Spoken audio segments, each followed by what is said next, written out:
আসসালামু আলাইকুম রহমতুল্লাহ। আপনাদের সামনে আজকে একটি খাট নিয়েছি। খাটটি চামকড়ায় কাঠ দিয়ে বানানো আছে। খাটটি হচ্ছে 6 ফিট 7 ফিট কাঠ, পুরোটা সেমি বক্স। খাটটি রঙের কাজ আজকে কমপ্লিট হলো। রঙের কালার দেখতে পাচ্ছেন, চামকড়ায় কাঠের যে একটা মান আছে, একটা সৌন্দর্য আছে, একটা গ্লেজ আছে, সেটা আপনারা দেখে বুঝতে পারছেন। খাটটা যদি কেউ অর্ডার দিয়ে বানিয়ে নিতে চান, খাটটা কিন্তু আমরা কিন্তু সম্পূর্ণ অর্ডারই কাম করি। খাটটা ডেলিভারি চলে যাবে কয়েকদিনের ভিতরে। আপনারা যদি কেউ অর্ডার দিয়ে এই খাট কিংবা যে কোনো অন্য নকশার কাজ যদি করে নিতে চান, তাহলে আমাদের স্ক্রিনে দেওয়া সর্বপ্রথমেই নাম্বারে যোগাযোগ করবেন। আমাদের ঠিকানা হচ্ছে আমনোরা ঝিলিম বাজার, হল মোড়, চাঁপাইনবাবগঞ্জ। আমরা নিজস্ব নকশা মিস্ত্রি দ্বারা, শুধু কারিগর দ্বারা হাতে নকশা খোদাই করে কাজ করি।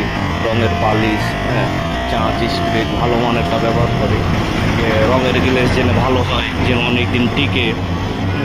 জিনিস ভালো হলে মানুষ আরেকবার নিতে আসবে, জিনিস ভালো না হলে কেউ কিন্তু আসবে না। এই জন্য আমি সুদক্ষ কারিগর যারা সম্পূর্ণ কাজ ফ্রেশভাবে কাজ কাম করি। আসসালামু আলাইকুম, সব ভালো থাকুন। আসসালামু আলাইকুম।